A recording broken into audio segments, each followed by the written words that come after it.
Boa noite, meus irmãos. Hoje é dia 27 de junho de 2022. Estamos iniciando as atividades no Centro Espírita Abel Sebastião de Almeida, as atividades noturnas. Já tivemos a nossa sessão vespertina e estamos iniciando a nossa sessão noturna. Antes de nós fazermos a leitura da página que vai nos preparar para a palestra que a nossa querida Gesilda vai nos brindar hoje. Hoje, Gesilda falará sobre os bem-aventurados os aflitos, como está na nossa programação. Eu gostaria de lembrar a vocês sobre a festa julina do SEASA. Não deixem de comparecer. Essa festa julina ocorrerá no dia 9 de julho, né? Sábado. Será de 10 às 15 horas. Nós teremos bazar, teremos comidas típicas, quadrilha, bingo, teremos também a livraria estará aberta para quem desejar, a biblioteca também estará disponível para quem desejar acessá-la, e custam módicos R$20, e tenho certeza que esses R$20 irão ajudar muito aos trabalhos da nossa casa, à manutenção dos trabalhos da nossa casa. Todos vocês sabem, né, os produtos que nós estamos o tempo todo fazendo aqui na área social, e todas essas atividades consomem muitos recursos. E isso me leva também a lembrar a todos aquele pedido que eu já venho fazendo, para quem puder, atualizar, né, as suas contribuições. Volto a lembrar sempre que ninguém é obrigado a contribuir com coisa alguma na casa de Abel Sebastião de Almeida, né? Mas aqueles que podem, né, contribuir e, se quiserem e puderem, fazer um reajuste, pelo menos pela inflação, irá nos ajudar bastante também. Lembro também da campanha do óleo de cozinha usado, né, que vocês tragam para nós aquele óleo de cozinha usado em garrafa PET, nós estamos recolhendo.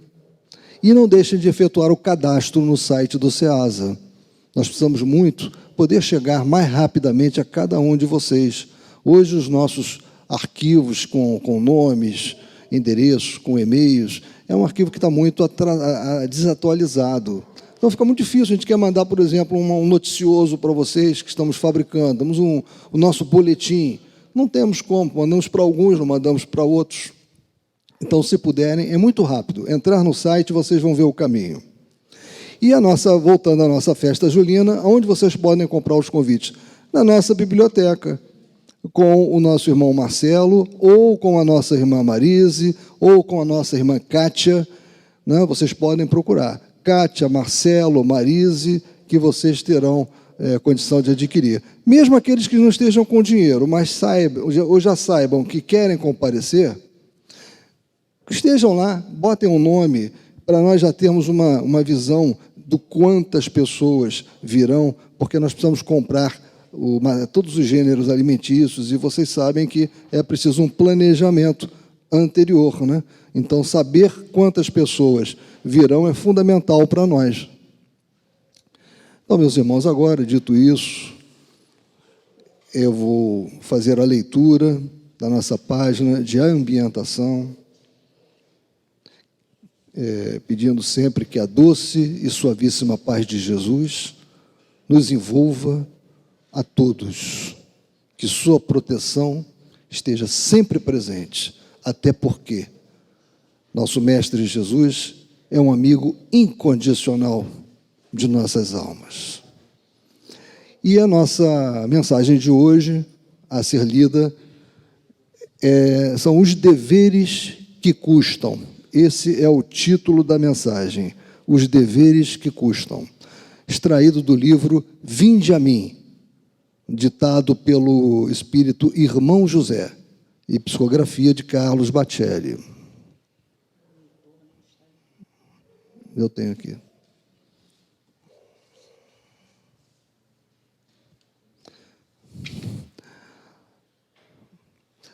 Somente na vida futura podem efetivar-se as compensações que Jesus promete aos aflitos da terra. Capítulo 5, Bem-aventurados os aflitos. Existem deveres impostos pela consciência que sempre muito custam aqueles que são chamados a cumpri-los, sobretudo num orbe onde, infelizmente, as conveniências humanas ainda prevalecem sobre a verdade. Não resta dúvida de que na Terra, mesmo entre os mais ardorosos defensores do bem, existe muita contemporização em torno do mal, e não raro, por estranho que pareça, essa contemporização com o mal se dá justamente sob o falso preceito de se praticar o bem. Trata-se este de um dos piores sofismas para que o erro e a mentira continuem se perpetuando e confundindo os que por si ainda não sabem distinguir o joio do trigo.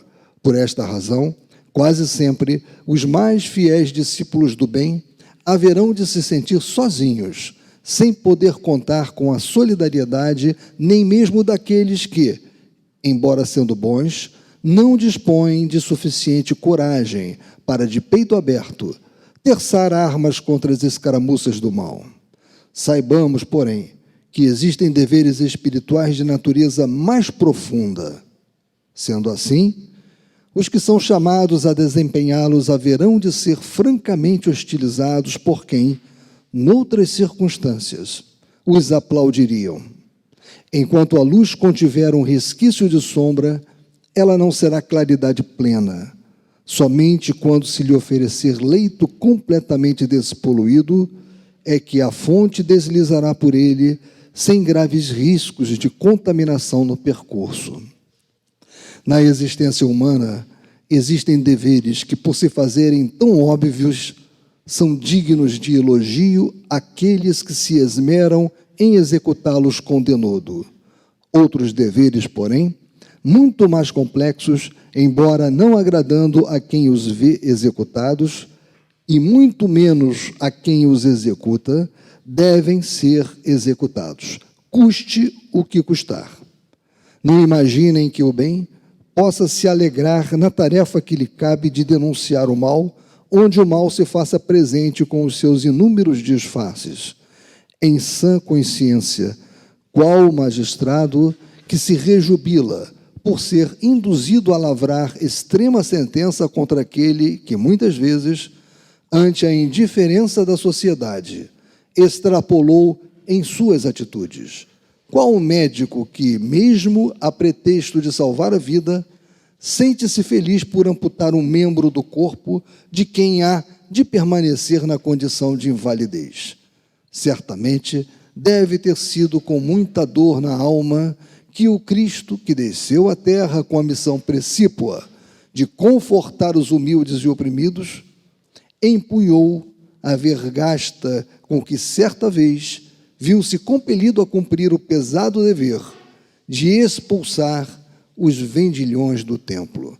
Como disse, essa mensagem está no livro Vinde a Mim, ditado pelo Espírito Irmão José e psicografado por Carlos Bacelli. Agora, meus queridos irmãos, com a nossa psicosfera preparada para a evolução dos trabalhos, eu gostaria de convidar a nossa irmã Gesilda para fazer o seu estudo da noite de hoje.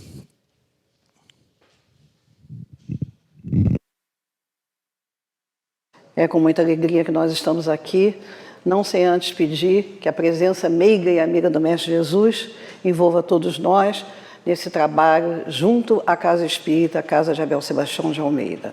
Hoje, como meus irmãos estão vendo, o tema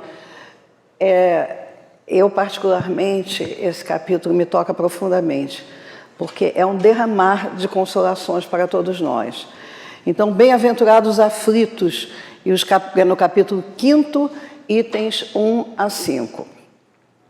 Então, nós vamos começar a analisar bem-aventurados aflitos, 1 a 3, justiça das aflições, 4 a 5, causas atuais das aflições. Então, nós vamos ler as bem-aventuranças, em que Jesus derrama consolações e orienta para uma vida futura em que haverá doces compensações para os que sofrem. Bem-aventurados os que choram, pois que serão consolados. Bem-aventurados os famintos e os sequiosos de justiça, pois que serão saciados.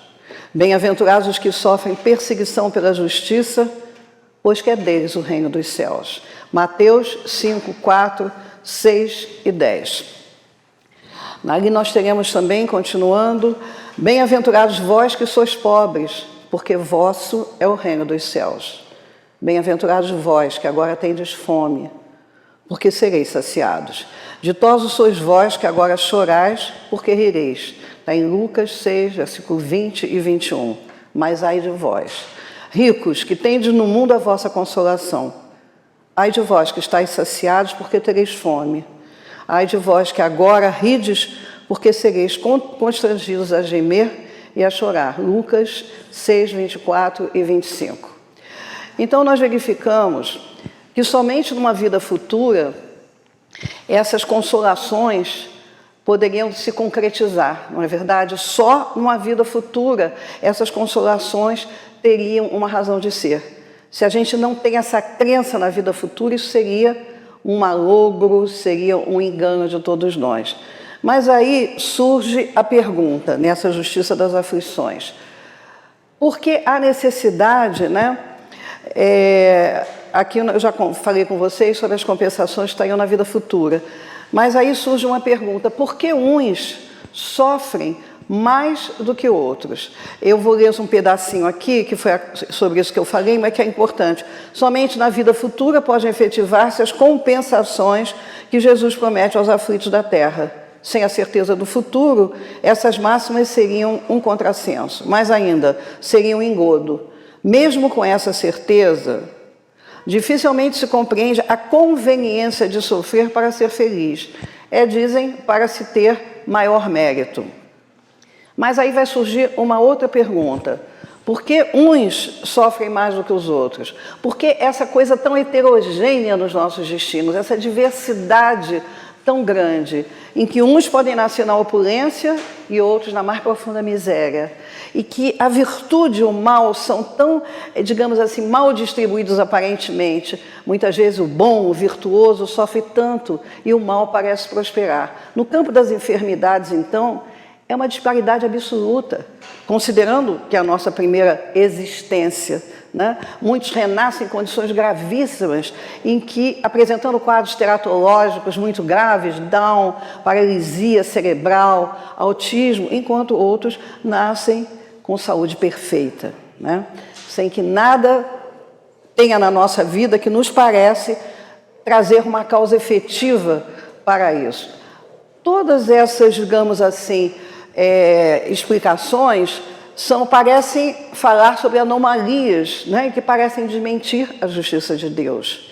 Mas a gente tem que compreender que, se nós cremos na existência de Deus, Ele fecha para nós o infinito das perfeições. Deus não age privilegiando, né? Não é um jogador de dados. Na verdade, Ele, sendo soberanamente justo, bom, misericordioso, infinitamente justo, todas as vicissitudes e aflições que chegam ao nosso coração devem ter uma causa. E essa causa é justa, porque derivam desse equilíbrio de leis em que Deus nos contempla. Então, nós sabemos perfeitamente que existem causas. Deus, na sua infinita misericórdia, através da revelação de Jesus, começa a apontar para essa direção. Como? Jesus nos fala da vida futura, do lugar em que as dores serão consoladas, em que nós encontraremos amparo para tudo que a gente está passando. E Ele levanta um certo véu para outro tipo de conhecimento, da revelação da nossa essência espiritual e da nossa destinação. Há trechos em que Jesus fala, respondendo a Nicodemos, é preciso nascer de novo. Aquele que não nasce da água e do Espírito não entrará no reino de Deus. Considerando a água, que deu depois origem ao dogma do batismo, na verdade, o símbolo de todos os elementos materiais. Aquele que não renasce do corpo e do Espírito não entrará no reino dos céus. Mas Jesus não podia dizer. Há um povo ainda em fase de alfabetização espiritual. A humanidade ainda se debatia numa absoluta imaturidade em relação ao conhecimento espiritual. Mas Jesus fala em alguma coisa tão importante. Ele enviaria o Consolador prometido. Em momentos preditos, em momentos certos, em que a humanidade estivesse aberta para receber esses ensinamentos. Caberia a doutrina espírita, caberia o final do século XIX. A codificação da doutrina espírita por Allan Kardec. É muito interessante nós verificarmos que, às vezes, os candidatos capazes de levar à frente empreendimentos desse porte, qual seria? A estrutura de uma doutrina que pudesse facear todas as épocas da humanidade, como se diz, faceando a razão em qualquer época da humanidade, caberia a Kardec. Simplesmente foi um aluno de Pestalozzi, até o nosso querido irmão Alcir falou isso outro dia. Não. Foi uma lenta e laborioso encadeamento reencarnatório para dar a ele essas condições, né, irrefutáveis de fazer uma tarefa como essa. Kardec, Leon Hippolyte Denisard Rivel, foi um sacerdote druida no tempo dos celtas, em que trava contato com os princípios reencarnacionistas. Uma das reencarnações mais importantes para essa tarefa, ele foi John Hus, e que, juntamente com Giordano Bruno, ele vai para as fogueiras inquisitoriais porque ele tentava libertar o pensamento religioso do dogmatismo asfixiante. Os dois partem nessas fogueiras, mas, na verdade, ali eles foram precursores da fé raciocinada, que mais tarde seria institucionalizada pela doutrina dos espíritos. Então, nós vemos que a codificação espírita da doutrina, né? A doutrina de Kardec, é essa doutrina maravilhosa, projetando tanta luz, porque Kardec aborda o mundo espiritual, tendo à frente o espírito da verdade, que dá a ele todas as diretrizes. Ele empreende uma viagem fantástica ao plano espiritual. Ele indaga, procura a verdade, esse mundo se desnuda diante dele e ele entra em contato com os princípios que regiam esse plano, as relações profundas com o nosso. Vai nos falar de livre-arbítrio, de leis da reencarnação. Então, Kardec cumpre, né, toda essa estrutura da doutrina espírita que nós temos a possibilidade de ter hoje, e ela nos fala não somente da própria essência, mas da nossa destinação, que é revelada. Então, continuando aqui, nós vamos falar sobre as causas atuais das aflições. De duas espécies são as vicissitudes da vida, ou, se preferirem, promanam de duas fontes bem diferentes, que importa distinguir. Umas têm sua causa na vida presente, outras fora desta vida. Remontando-se à origem dos males terrestres, reconhecer-se-á que muitos são consequência natural do caráter e do proceder dos que os suportam. Então, nós vamos falar sobre as causas atuais das nossas aflições. Não estamos falando sobre coisas kármicas, estou falando atuais, né? Então, são algumas tendências inferiores que nos levam a quedas morais e fracasso em nossa encarnação. Então, vamos analisar alguma dessas tendências. Eu queria que vocês ficassem atentos à beleza das gravuras, né? Que fala aqui sobre essa coisa da ambição, que fala ali o orgulho, mas muito interessante. Essas gravuras são muito pertinentes ao que a gente vai falar. Primeiro, a imprevidência. Nós não podemos atravessar a vida imprevidentes, sem plano, sem roteiro, sem estratégia. Então, isso muitas vezes nos leva a essas aflições e angústias. Porque, me perdoe, Zeca Pagodinho, mas deixa a vida me levar. O samba é lindo, mas eu quero que eu possa imprimir à vida um ritmo, uma diretriz. Imprevidência é uma forma hipnótica de viver, né? Distraído, sem planos. Muitas vezes a gente se limita a rotinas danosas, que é comer, dormir, beber, divertir-se e ganhar dinheiro, né? Mas a gente tem que compreender que cada dia é uma bênção do alto, que nos favorece no sentido de nos capacitar ao trabalho, ao aprendizado, que são, na verdade, a possibilidade de nós armazenarmos tesouros de sabedoria e de virtude. Então, nós temos que compreender que a vida deve ter um sentido, e a imprevidência, nós estamos soltos na vida, sem roteiro, sem armazenar nada em termos de um roteiro evolutivo.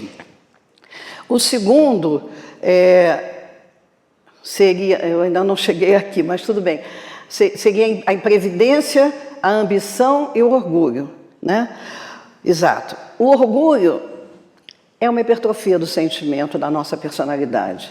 Você se coloca numa verdadeira bolha, você se julga superior a todas as pessoas, e isso blinda todos nós ao exercício de quê? Da empatia, de um processo melhor de interação, só que a vida tem que nos corrigir. Então, armadilhas são colocadas, e de repente, quando a gente está lá no alto, com esse sentimento hipertrofiado, puxam o nosso tapete, e a gente cai para vivenciar a nossa vulnerabilidade e nossa fraqueza diante da vida. Ninguém combateu mais o egoísmo, orgulho, vaidade que o Mestre Jesus.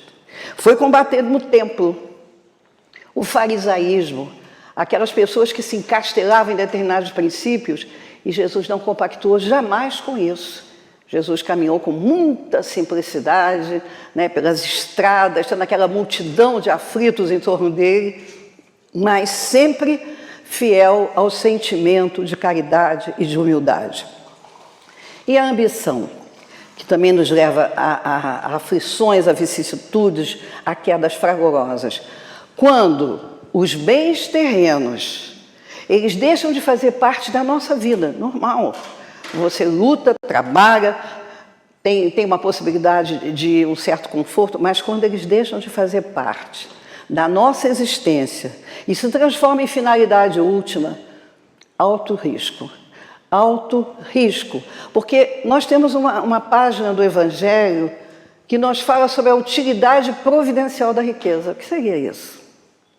Seria o fato de que nós não devemos viver de entesouramentos, não é? Tem pessoas que desgastam tempo vendo só investimento, se ganhou 3%. Eu não estou dizendo que você não cuida das suas coisas. A riqueza não é estigmatizada dentro da doutrina, mas o que existe é o seguinte, a utilidade providencial. O que é que você está fazendo com isso, né?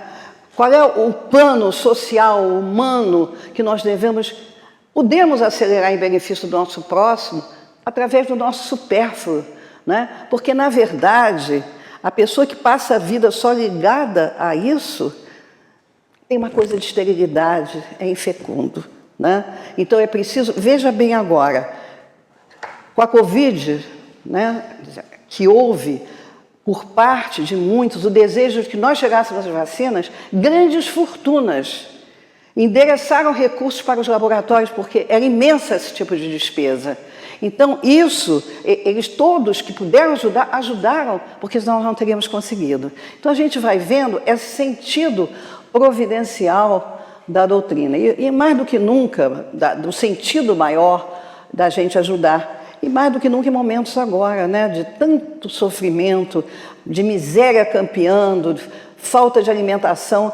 Então, as casas espíritas funcionam também como um verdadeiro foco irradiante desse trabalho tão lindo, voluntário, e que se faz através de, aqui não é nem um pedido, mas de doações, da gente poder ceder algo de nós em benefício daqueles que sofrem.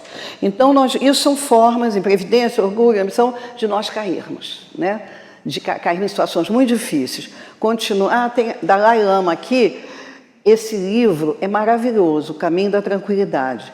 É um livro graficamente maravilhoso e que traz mensagens muito lindas. Então, falando sobre o tema ambição, nos diz Dalai Lama, se adotarmos um estilo de vida autocentrado, em que tentamos usar os outros para o nosso próprio interesse, talvez consigamos algum benefício temporário, embora a longo prazo não teremos sucesso em atingir a nossa felicidade.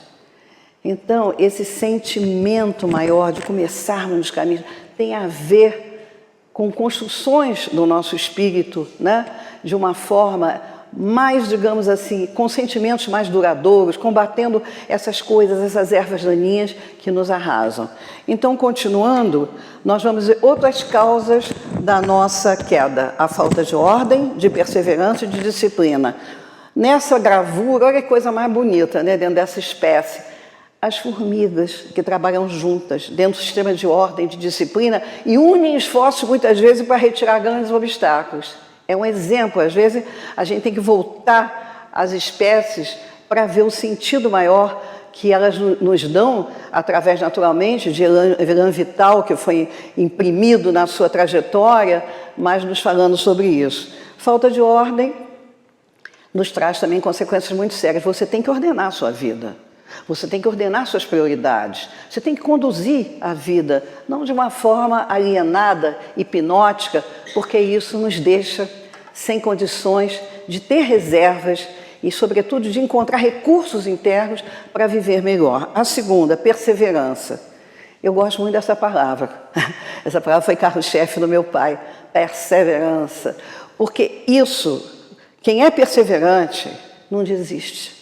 Se alimenta da esperança. Muitas vezes, eles vê os grandes líderes espirituais, eles não deixaram para trás suas tarefas. A perseverança é não desistir, não esmorecer, lutar. Ela é filha direta da esperança. Quando eu vejo essa casa, essa palavra me vem, porque ela foi fruto de muita perseverança. De fundar uma casa espírita, numa década iniciante de 40, com todo o preconceito de uma sociedade, com o Estado Novo, muitas vezes agindo contrariamente, e a casa, né, o momento que o Espiritismo era visto pela sociedade como algo de má fé, algo diabólico, e foi graças a essas pessoas que perseveraram, entre as quais eu não posso deixar de nominar meu querido pai, fundador daqui, foi graças a essa perseverança dele e de outros que estenderam as mãos que nós temos hoje uma casa como essa. Pessoas assim que, não vai dar certo, estou cansado. Não, a perseverança, se a gente acende essa luz, sobretudo nas causas mais nobres, o mundo espiritual se liga numa conexão perfeita com a gente. Disciplina. Não sei se vocês se recordam, mas no início da tarefa de Francisco Cândido Xavier, no campo mediúnico, certa vez Emmanuel aparece diante dele e diz: meu filho, só tem 3 possibilidades de você sair vitorioso. Primeiro, muita disciplina. Ele falou: sim. O segundo, disciplina. E terceiro, disciplina. Foi a vida inteira o que ele fez. Nós temos que ser pessoas disciplinadas, né? Organizadas, mas a disciplina, sobretudo em relação às tarefas que a vida, que o cenário da vida nos trouxe, é muito importante para que a gente possa se blindar à ação de muitas aflições, vicissitudes que nos cercam. 3. Uniões infelizes ditadas por interesses, ambição e vaidade. Tá ali, né? 2 pessoas que nem se olham.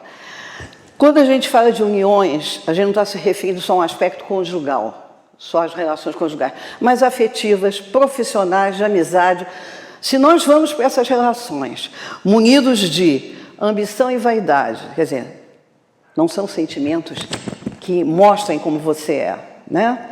Então é preciso que em todas as uniões profissionais, afetivas, que a gente vá com toda a nossa lealdade, sinceridade, integridade. É assim que se constrói ao longo da vida. As amizades derradeiras, as amizades que nos acompanham, mesmo nos nossos momentos derradeiros, as amizades profundas, porque em momento algum nós deixamos de ser o que realmente nós somos, e esses liames em que se traduzem afinidades profundas, vêm justamente da lealdade, da sinceridade, que gera o quê? Confiabilidade. Eu confio nessa pessoa, né? Porque ela não se deixa vencer por esses mecanismos pequenos da vaidade, da ambição. Então, é isso que dá a concretude às nossas relações. 4. A falta de equilíbrio e moderação podendo nos levar a conflitos e dissensões de funestas consequências. É muito interessante aqui, porque nossos amigos colocaram uma reunião de condomínio. Por que uma reunião de condomínio? Em toda parte em que há, digamos assim, opiniões diversas, e que alguém seja vencido por impulso de agressividade, fica uma coisa acalorada e daqui a pouco se perde, né, um contexto de civilidade para situações muito graves. Isso acontece. Eu já vi reunião de condomínio de uma pessoa armada. Então, armada quer dizer, verbalmente, imagine. Então, isso é não respeitar, né, a opinião alheia, Nós aqui temos reuniões de diretoria, e eu participei de incontáveis reuniões nessa casa, mas que tinha sempre esse espírito, né, buscando uma harmonia, porque discordar não é brigar, não é verdade? Então, um outro aqui que eu acho importante, é a violência urbana que se estabelece hoje. Veja aqui, no trânsito. O que está acontecendo? Acontece que, às vezes, um incidente no trânsito, que poderia passar, sobretudo se uma das pessoas está no seu equilíbrio, eu não levei vou tocar. O que acontece? Eu já assisti isso. 2 pessoas descem e começa uma luta corporal. E Deus permita que uma não esteja armada. Porque um segundo de impulsividade, agressividade, ódio, leva muitas vezes a um óbito de alguém. Imagine como parte esse espírito e como, num segundo de reflexão, esse outro se compromete com encarnações desastrosas e brutais. Então, é isso que nós estamos assistindo, essa violência urbana em que está faltando o quê? E, meu Deus, eu vou orar, eu não vou me desequilibrar diante disso, é melhor. Vá partindo, toca, porque hoje é isso que está acontecendo. Quando eu digo hoje, isso é um fenômeno antigo, mas hoje a coisa está mais exacerbada. No plano político, o que nós estamos vivendo? Nós estamos vivendo uma polarização doentia, em nome de ideologias. Em nome disso, amigos se afastam, brigam porque pensam de maneira diferente, grupos se desfazem, né, no campo familiar, porque cada um pensa de um jeito e quer impor. Eu diria uma coisa para vocês, dizer, o espírito não liga para a política. Não, nós somos seres políticos e sociais, não é verdade? Então a gente tem nossas concepções, mas a gente não vai querer impor a ninguém a nossa maneira de conduzir o nosso pensamento ideológico. Nós não vamos fazer isso. Isso a gente tem que ficar atento, porque é motivo de muita dissensão hoje em dia. Por isso é que a casa espírita, meu pai sempre dizia uma coisa, nós somos seres políticos, mas a casa espírita não pode ser um fórum de debates para isso, não é? Um grupo que se diz espírita, né, mesmo nas redes sociais, ele não pode estar, digamos, à frente de comentários que não cabem ali. Você tem suas concepções, perfeito, mas isso cria o quê? Cria um certo antagonismo, um desejo de revidar, e as entidades obsessoras fazem a festa. Então, é isso. Aqui não é um fórum de debate. A gente não está alienado, podemos ter nossas concepções, mas temos que respeitar o outro nesse aspecto. Muito bem. Fraqueza ou indiferença dos pais no processo educativo de seus filhos, levando a consequências desastrosas. Muitos pais se consideram profundamente infelizes porque, por descuido ou invigilância, eles não cortaram certas tendências inferiores que estavam diante deles e deixaram crescer as sementes do orgulho, do egoísmo, da vaidade, da intemperança.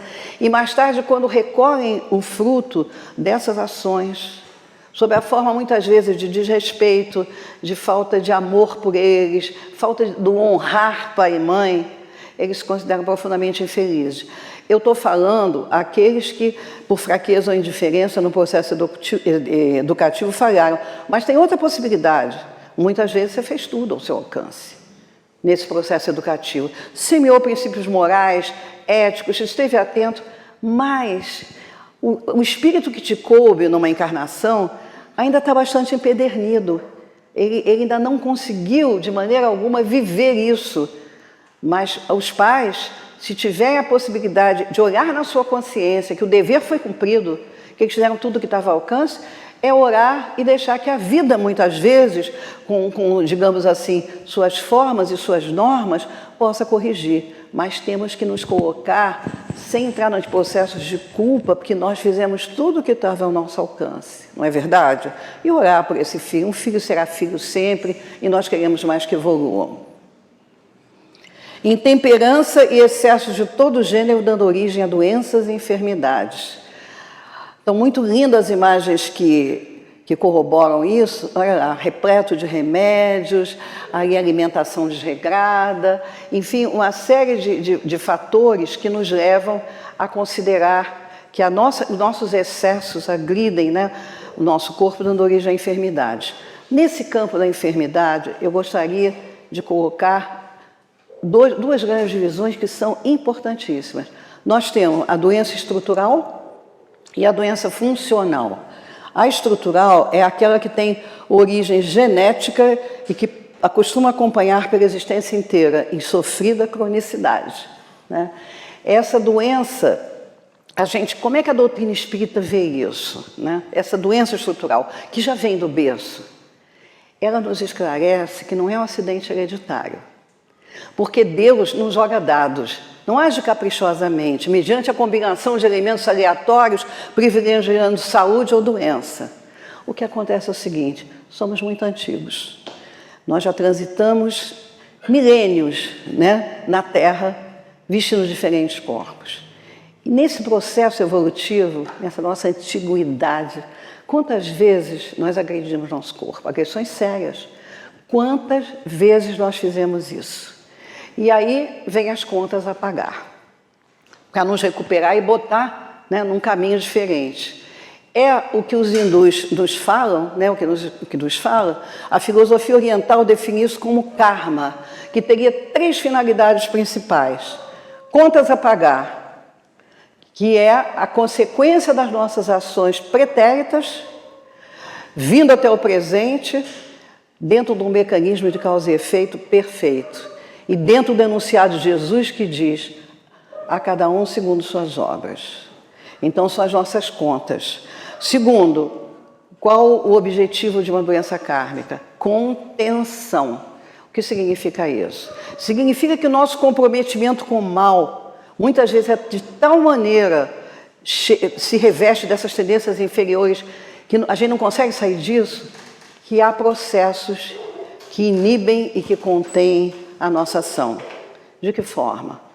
Por exemplo, a pessoa que uma vida inteira de alcoolismo parte em condições frangalhos para o mundo espiritual, continuando muitas vezes com o vício, porque a morte não transforma ninguém.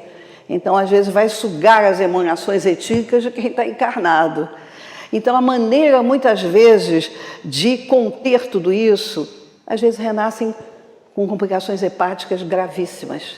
É um fígado sensível, a impossibilidade de repetir o fato que os levou para isso, que é a bebida. O espírito hiberna durante um tempo, mas tem a lucidez de compreender que ele está sendo contido em alguma coisa.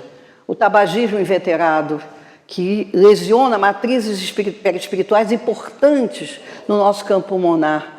Então, se renasce muitas vezes com complicações sérias nesse campo, que são a insuficiência, as bronquites asmáticas de berço, né? Mais tarde a enfisema pulmonar, mas muitas vezes coibindo essa ação. E a violência, aqueles que tiveram corpo físico saudável, forte, truculência, agrediram, torturaram, vem numa fragilidade, numa limitação física, assim mesmo como existe a limitação da inteligência naqueles que a vida inteira difamaram, caluniaram, a sua palavra serviu muitas vezes para levar muita gente ao abismo. Então vem essa contenção também. E nós podemos falar numa terceira finalidade dessas provas: renovação. Não fica só em contas a pagar, em contenção. Como é que dá essa renovação? Nesses momentos de extremo sofrimento, é quando muitas vezes se estabelece uma conexão com a espiritualidade através da prece tão esquecida. Quando o espírito ainda pode, ele se conecta. Ele vai buscar o socorro de uma casa, ele vai buscar valores morais e religiosos que estavam tão esquecidos. Então, essas 3 finalidades que a filosofia hindu nos fala, e a doutrina espírita também, são, assim, elementos que a gente vê a misericórdia de Deus atuando para que a gente se renove. Agora vem a pergunta: como é que a gente ameniza isso? Como amenizar as doenças kármicas? Nós temos tratamentos materiais e tratamentos espirituais. A medicina do céu e da terra em nosso favor. Mas é importante uma frase de Paulo de Tarso, que é uma expressão que ele usou para definir isso: um espinho na carne.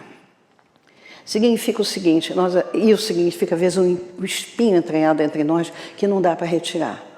Então, a melhor forma, e ele nos aconselha, é tentarmos nos movimentar da melhor maneira possível, com uma certa, para que isso não se enterre mais. Não adianta, né? A revolta tentar arrancar tudo isso. Então, o espinho na carne é alguma coisa que nos exige uma contenção. Vamos supor, alguém renasce com um problema gástrico kármico. Qual será a solução? Solução não vai ter. É kármico, está ali, tem origem, talvez, em muitas agressões. Nós vamos tentar cultivar a nossa serenidade, porque isso é um elemento, às vezes, que projetou aquilo. Cuidar de uma alimentação e, acima de tudo, evitar irritações, excentricidades que possam enterrar mais o espinho no nosso corpo. Nós falamos sobre as doenças estruturais, lembrem-se disso. São as doenças que nos acompanham numa existência inteira, já vêm programadas para a nossa evolução.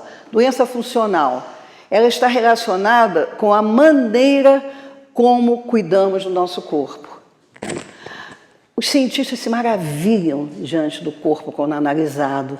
Esse conjunto de peças vivas que tem uma sincronicidade, tem uma harmonia entre elas, é um universo perfeito, é uma usina perfeita, e que permite a livre manifestação do espírito no corpo, e que faculta também uma bolsa de estudos para o espírito no processo da reencarnação. Mas, como toda máquina, tem que ter manutenção, tem que ter cuidado. Quando a gente falha com os cuidados com o nosso corpo, certas moléstias começam a tomar corpo dentro da cardiopatias, né? Diabetes, enfermidades de toda ordem, hipertensão arterial, porque você é muito sensível às dificuldades, você tem um espírito de muita agressividade, certas coisas que nós estamos construindo, né? Então, a gente tem alguns elementos que são importantes, alimentação, que a gente tem que ter um certo cuidado, exercícios físicos dentro daquilo que você possa realizar, evitando o ócio. Nós temos também a possibilidade do trabalho, o trabalho operoso, diligente, que nos tira do ócio, de uma importância absoluta para a nossa saúde, a higiene corporal, enfim, uma série de, digamos assim, tópicos que são muito importantes para a manutenção da nossa saúde e para o cuidado do nosso corpo. A gente já falou sobre vícios, a gente sabe a devastação que os vícios causam na nossa economia orgânica. E sabemos, não é só isso, tem uma série no campo mental que também causam isso, pensamentos sombrios, o ócio, a autopiedade, a falta de vigor para o trabalho. É uma série de, digamos assim, de sentimentos que nos levam muito a estados depressivos, porque nós estamos contaminados por alguma coisa e nós já tenho a certeza disso, todos nós temos força para vencer. Nada é fácil, mas a gente não pode desistir. Lembrem-se da perseverança, tão importante como elemento da gente continuar. Simonetti, ele no livro Uma Razão para Viver, ele nos diz o seguinte, que essas doenças funcionais, às vezes a gente cataloga assim, você está vivendo uma coisa que foi consequência dessa vida, malbaratou certas energias do corpo, mas a gente diz assim, eu estou vivendo o meu karma. Não é. Ele diz que 80% dessas doenças tem o embrião nas agressões ao corpo e na negligência com esse corpo, né? Karma é uma outra história. São aquelas doenças que nos acometem desde o início da nossa existência, naturalmente com raízes profundas no nosso passado. Então, ele nos adverte isso, né? De nossas enfermidades são funcionais, fruto de agressões ao corpo ou omissão quanto às suas necessidades básicas. Podemos ir mais adiante. Interroguem friamente, isso aqui está no nosso livro, né, no capítulo. Interroguem friamente suas consciências, todos os que são feridos no coração, pelas vicissitudes e decepções da vida. Remontem passo a passo a origem dos males que os torturam e verifiquem se as mais das vezes não poderão dizer, nossa, se eu houvesse feito isso, ou deixar de fazer tal coisa, eu não estaria em semelhante condição. Todos nós já tivemos esse tipo de pensamento. Você olha para, meu Deus, se tivesse trilhado um outro caminho. Mas é não parar nisso, não paralisar a nossa força, só constrói outra coisa, parte para frente para que a gente possa ter sucesso. Continuando. A quem então há de o homem responsabilizar por todas essas aflições? Senão a si mesmo. O homem, pois, em grande número de casos, é o causador de seus próprios infortúnios. Não temos a menor dúvida disso. Mas, em vez de reconhecê-lo, acha mais simples, menos humilhante para a sua vaidade, acusar a sorte, a providência, a má fortuna, a má estrela, ao passo que a má estrela é apenas a sua incúria. Nós não estamos com fatores aleatórios, né? É o tempo todo construção e receber o efeito daquilo que nós estamos fazendo. Os males dessa natureza fornecem, indubitavelmente, um notável contingente ao cômputo das vicissitudes da vida. Como é que o homem vai evitar isso? Olha esse conselho que a gente deve estar em mente. O homem as evitará quando trabalhar por se melhorar moralmente, tanto quanto intelectualmente. Na medida que você começa a tentar uma melhoria no campo moral, né? Mas você ficar atento à sua reforma íntima, trabalhar por ela e aumentar a sua, digamos assim, condição intelectual, que é tão importante para conhecer a vida, nós começamos, essa palavra que eu gosto, essa blindagem, ou então, quando nós tivemos que enfrentar, porque nós estamos num planeta de provas e expiações, esse grande contingente de turbulências vem até nós. Então, nós temos que ter resistência íntima, né, através desses valores, primeiro compreendendo que tudo passa, e segundo, ter a capacidade de não nos deixar derrotar diante dessas provas. Continuando aqui. Vamos falar sobre reflexões sobre a lei humana e a lei divina. A lei humana punha o indivíduo naquilo que é imediato, né? Que se comprova. Ele errou aqui, a lei o atinge, punha nos danos que ele faz aos outros, à própria sociedade. Já a lei divina, ela abrange todos os nossos delitos.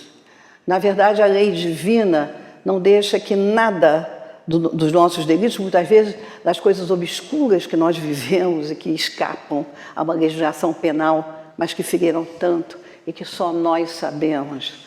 Mas, na verdade, todos os delitos terão consequência. Não porque Deus queira nos punir, não é isso. Esteja fazendo uma sindicância para... Não é isso. O que o Criador deseja é que a gente possa evoluir, que a gente possa distinguir entre o bem e o mal, que a gente possa crescer moralmente. Para isso, nós temos que refazer essas coisas que muitas vezes, os delitos obscuros da alma, que só nós conhecemos, mas que foram graves. Então, isso vem também, né? Nada dos nossos delitos ficará sem consequências. É bom que a gente pense isso. Não fica no anonimato, no obscurantismo. Nós vamos ter que responder por isso. Muito bem. Entretanto, a experiência, algumas vezes, chega um pouco tarde. Quando a vida já foi desperdiçada e turbada, quando as forças já estão gastas e sem remédio o mal. Põe-se então o homem a dizer, se no começo dos meus dias eu soubera o que sei hoje, quantos passos em falso teria evitado. A gente ouve muito isso, sobretudo muitas vezes quando tem a proximidade da morte ou da doença. Quantas vezes nós já ouvimos, ah, meu Deus, hoje eu entendo, se eu pudesse retornar, quanta coisa, vem essa coisa da impressão que não pode mais pegar esse tempo. Mas nós vamos ver que não é assim, né? Se houvesse de recomeçar, conduzir-me-ia de outra maneira. No entanto, já não há mais tempo. Como o obreiro preguiçoso que diz, perdi meu dia. Também ele diz, perdi a minha vida. Contudo, assim como para o obreiro o sol se levanta no dia seguinte, permitindo-lhe neste reparar o tempo perdido, também para o homem, após a noite do túmulo, brilhará o sol de uma nova vida, em que lhe será possível aproveitar a experiência do passado e suas boas resoluções para o futuro. O que é isso? É a bênção do recomeço, é a reencarnação, é a misericórdia de Deus que se mostra diante de nós assim, volta, vai resolver suas pendências, não precisa ir para o inferno flamejante. São novas oportunidades para que a gente possa, com tudo que a gente adquiriu, retornar. Eu gostaria de falar um pouco sobre essas regras de saúde de André Luiz. São aconselhamentos de André Luiz para que a gente tenha mais saúde física e espiritual e, por consequentemente, possa vencer as nossas aflições e as nossas turbulências. A primeira delas, guarde o coração em paz à frente de todas as situações e de todas as coisas. Todos os patrimônios da vida pertencem a Deus. Você ter paz no coração de uma forma estável é um alimento espiritual da melhor qualidade, né? Ele percorre as energias espirituais do nosso perispírito, eles trazem para a gente uma sensação profunda de tranquilidade e de harmonia. Qual a dificuldade para isso? Ter uma paz no coração de maneira absolutamente estável. Para isso nós temos que ter uma grande qualidade, sermos pacificadores por excelência. Porque ninguém pode ter um sentimento de paz quando eu sou uma pessoa ressentida, quando eu trago no meu coração a possibilidade de impulsos terríveis. Eu tenho muita capacidade de ter ódio, a não perdoar. Não adianta. Nós temos que ser pacificadores. E o que isso significa? Numa linguagem mais moderna, é um gestor de conflitos. É você estar sempre procurando amenizar. É você, papai dizia assim, é preciso ser um para-raio. É preciso que a gente tente no campo familiar, espiritual, arrefecer as contendas com equilíbrio, com bom senso e não jogar fogo. Então é preciso que isso traga para todos nós esse sentimento de que, sendo pacificadores, lutando por isso, a paz se instala no coração. Ela tem condições de se instalar mesmo diante das dificuldades, porque a vida toda nós trabalhamos nesse sentido de pacificar. Isso é de uma importância muito grande. Para isso a gente tem que se conhecer muito bem e eliminar os sentimentos contrários que nos impedem a isso. E aí seria repetir com Jesus: bem-aventurados os mansos e os pacíficos, porque deles é o reino dos céus. 2. Apoie-se no dever rigorosamente cumprido. Não há equilíbrio físico sem harmonia espiritual. A vida nos reserva, nesse cenário que nós estamos, digamos assim, inseridos, uma série de deveres. No nosso campo doméstico, profissional, espiritual, social, que devem ser cumpridos, que não podem ser negligenciados. Porque isso nos traz uma sensação ruim, que nós estamos perdendo tempo, que nós estamos adiando a vida inteira coisas que seriam inadiáveis. Então, muitas vezes, a alegria muito grande que a gente tem com esse sentimento do dever cumprido. Você vai dormir depois de um dia de trabalho, você conseguiu realizar várias coisas importantes na sua vida, e isso nos traz uma satisfação íntima muito grande e traz essa harmonia espiritual que nós tanto necessitamos. A outra, cultive o hábito da oração. A prece é luz na defesa do corpo e da alma. A prece o que é? É esse fio de comunicação que nós projetamos para o mundo maior, para a espiritualidade maior, e através do qual sobem as nossas súplicas, os nossos agradecimentos, devem também ser, digamos assim, sempre endereçados ao alto, o nosso louvor ao Pai. E imediatamente a gente sente essa prece sincera que estão se mobilizando em nosso favor, que amigos espirituais começam a nos envolver de alguma forma. Tem uma página que é do livro Coragem, que é de uma beleza absoluta, Chico Xavier, e que nos diz o seguinte: oraste, pediste, aquieta teu coração, sai dessa inquietação, para que você possa ouvir as respostas que a Divina Providência traz para você. Não espere manifestações espetaculares, tipo, eu pedi hoje, amanhã se resolve. Não. Aguarda as indicações que o alto trará. Nem sempre é dessa forma. Pediu na mesma hora, vem para você aquilo que você pediu. Aguarda. Então, se você orou, pedir, preste atenção. Aquieta. Porque algo virá através de alguém ou de alguma coisa, mostrando que está havendo uma movimentação em relação a você. Muitas vezes, como é isso? Muitas vezes é um telefonema de um amigo muito ligado ao teu coração. Muitas vezes é a página do livro. Muitas vezes é o conforto que a gente adquire na casa de fé, na casa espírita. Alguém que fala alguma coisa que chega ao seu coração, né? Outras vezes um outdoor de publicidade, uma frase que te toca muito o coração, um telefonema de um amigo. Outras vezes a gente vai para a natureza para ouvir as vozes e as mensagens inarticuladas da natureza, trazendo paz ao nosso coração. Ou simplesmente aqueles lampejos, aquelas ideias que brotam, revelando que os nossos sentimentos do coração estão chegando ao nosso cérebro, ou ao contrário, que o nosso raciocínio do nosso cérebro ao nosso coração nos traz orientações muito precisas. E nesse campo do serviço de prece, o emissário divino Jesus nos ensinou e legou uma coisa fantástica, que foi o Pai Nosso. Se a gente vê cada frase, são expressões humanas e simples, mas que nos ajudam a conectar com o mundo maior.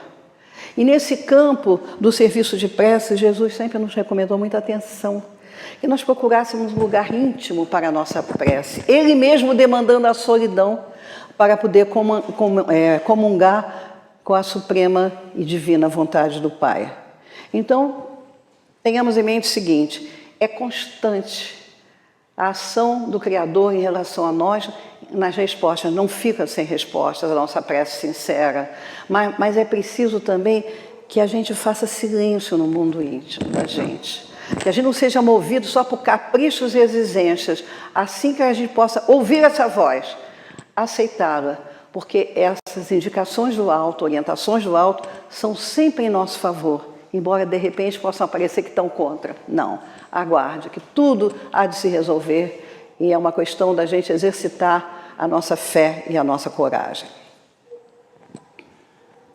Ocupe o seu tempo disponível com um trabalho proveitoso,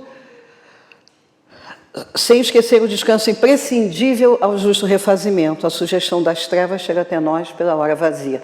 E tem esse provérbio antigo, né? Que a mente ociosa é a oficina do diabo. Mas muitas vezes o ócio se instala através de pensamentos sombrios, pantanosos, que nos remetem a processos obsessivos muito graves. Então, é preciso que a gente veja no trabalho, sobretudo o trabalho diligente e operoso no bem, uma grande força para nos manter com uma saúde equilibrada, física e espiritualmente. Eu gostaria de dizer que os estudos mais modernos na psiquiatria, na sociologia, na psicologia, falam que o desenvolvimento do altruísmo, da compaixão, gera impactos muito positivos na nossa saúde física e emocional. E tem 2 experimentos que eu vou falar rapidinho. Na Universidade de Harvard, um psicólogo, Dave McLean, ele reúne os alunos, mas na Universidade de Harvard, e projeta um filme da Madre Teresa de Calcutá, auxiliando na periferia de Calcutá os deserdados. Os portadores de HIV, muitas vezes já em estado agônico, trabalhando sem cessar. Ele projeta isso para aqueles homens, aqueles estudantes de Harvard. E aquela mulher pequenina e frágil, fazendo um trabalho gigantesco, que moralmente ela tinha a estatura do Everest, pela sua disposição e pela sua força. O que acontece?